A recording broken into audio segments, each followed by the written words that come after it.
So another story that's kind of related to this is AMC, the AMC Universal deal. So for those who don't know, it was like I think it was actually a couple weeks ago that this happened. And let me read here from an article from the Hollywood Reporter.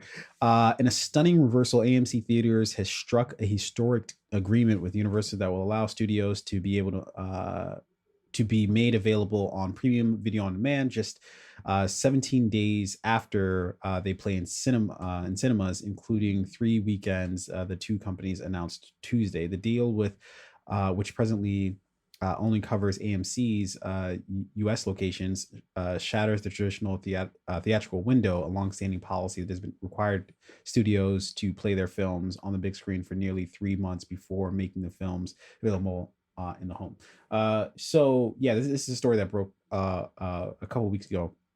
I still felt like it was worthy of talking about because it's a big fucking deal. It's basically a game changer, right? It's Yeah. setting the stage for basically for video on demand to become the norm, not like the exception, right?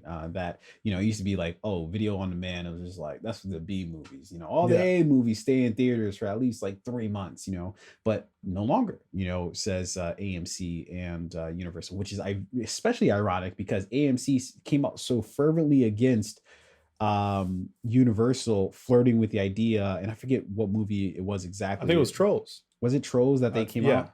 I thought that it was another movie that they were looking to I'm pretty sure is when they decided to release Trolls on VOD. That's where Universal was like, "Yo, like we're not showing any more Universal Oh, films in you know what it theaters." was? You know what it was? It was that they already released Trolls worldwide on demand, but I think they were saying they were flirting with the idea of expanding that to its other releases. And I think Gotcha. that's when AMC Yeah. stepped in and was like, "Nah, nigga."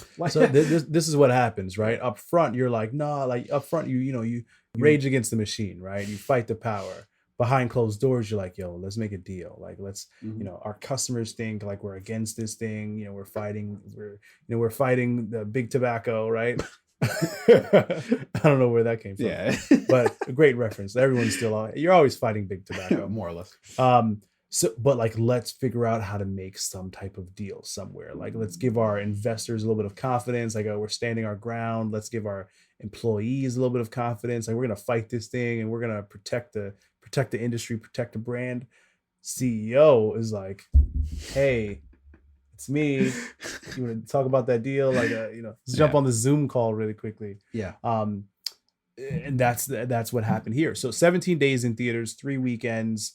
Crunch time. Those 17 days they're gonna have to really, really, really do anything and everything possible to get people in the theaters to see that movie within that time frame. Like they're gonna have to use geolocation services like on your phone. All right, like who the fuck is within a mile of the theater? Get them in here. Go pick them up. They're Yeah. probably gonna partner with like Uber to do some type of, like they have to do something. Like if you're picking someone up and they're coming here, maybe they get like a $2 ride credit or something like Yeah. that, and a hand job in the back seat. Something. That might be a little much. That Yeah. might be a little, I don't know Yeah, how much a hand job's worth, I but know. in I don't any know how event, much hand jobs worth. It's a uh, going rate. it's the baseline. But first of all, what I think is that I think it is going to force theaters to have to be like innovative in terms of like how they actually get people out to theaters. But weirdly enough, I actually don't think it's actually going to change the dynamic that much because think about it, right? Everybody's freaking out right now that, oh my god, Universal's partnering up with AMC and it's like 17-day window. Oh my god, this is going to completely change everything. But thinking about it realistically, the people who are going to like all right, I was going to see this in theaters, but it's coming out in 17 days on VOD, so I'll just wait till then. I don't know how many people that actually is because if you're actually like if you're going to the theaters, you're going in large part for the experience of Yeah. being in theaters, right? So if you're not going to get that from VOD, it's not just about watching the movie or whatever the content is. Like, so for instance, like Mulan, right?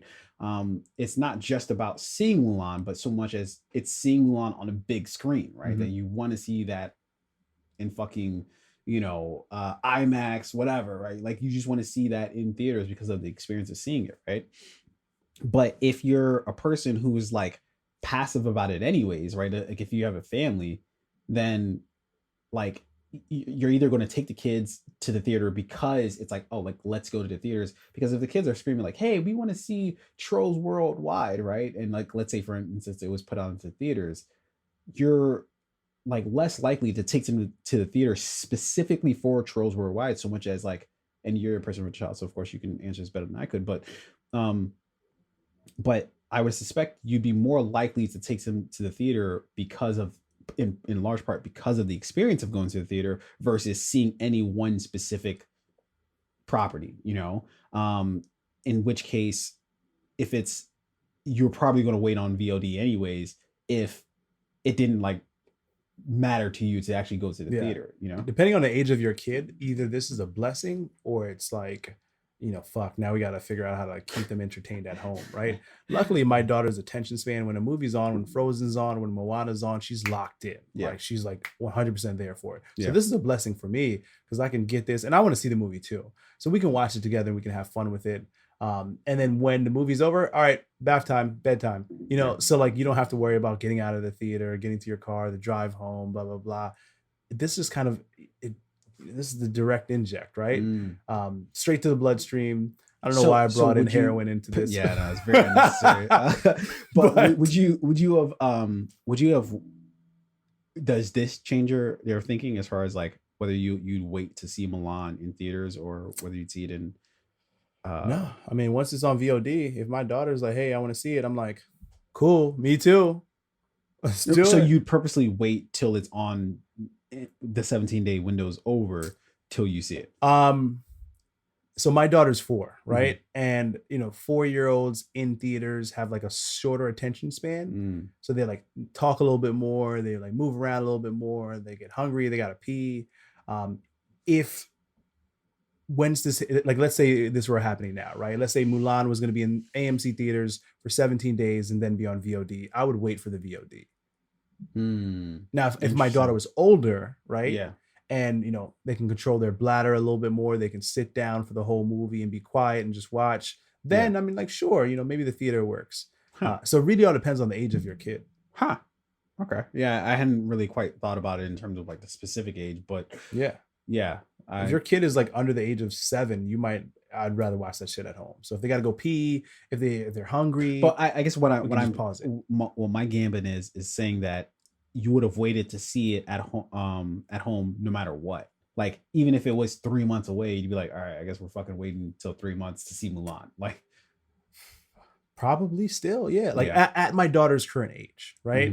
Because I don't think she doesn't understand like the time sensitivity of the thing. She's not like, I need the new shit right now. Exactly. So I think that's what I'm saying is that the time sensitivity of it, it's not like they see a commercial like, I have to see this. It's like, oh, that's nice, I want to see that. And you're like, all right, we'll just go do something else real quick and forget you saw that. You know, until it comes out on VOD in 3 months, you know, and then we can see it at home. And best bet is like, let your mom buy it. You know what I mean? Save me the 30. Oh, you saw it with mom? Great. How was it? Cool. Do you want to watch the original with dad? To speak a little bit more to that, Tuesday's announcement did not say what the cost of the premium VOD titles would be, but Trolls and other recent films have been priced at $19.99 for a 48-hour rental window. Sources suggest AMC may receive 10% of each rental. So, you know, clearly not as much of a come up for AMC as actually literally seeing it in theaters, clearly. But, you know, I think that's just the new lay of the land. And I think that they do have to like find a way to like, because, and the reason I'm saying this isn't because I think theaters should go away. It's because clearly the environment's changing. And it's not like it's going backwards. It's people want more shit at home so they could just watch it at home sooner, you know? And it's just like, how are you going to compete with that other than literally just forcing people to have to watch it in theaters? Yeah. Now you're just gonna have to bundle things. You're gonna have to figure out ways to reach consumers at home, just like Amazon is doing. Like, we'll bring that shit to you within an hour. Yeah. Right? Like, what if they bundle something up where it's like, you can get this movie, we'll have popcorn and hot dogs and other nasty food to you within an hour. Other nasty food.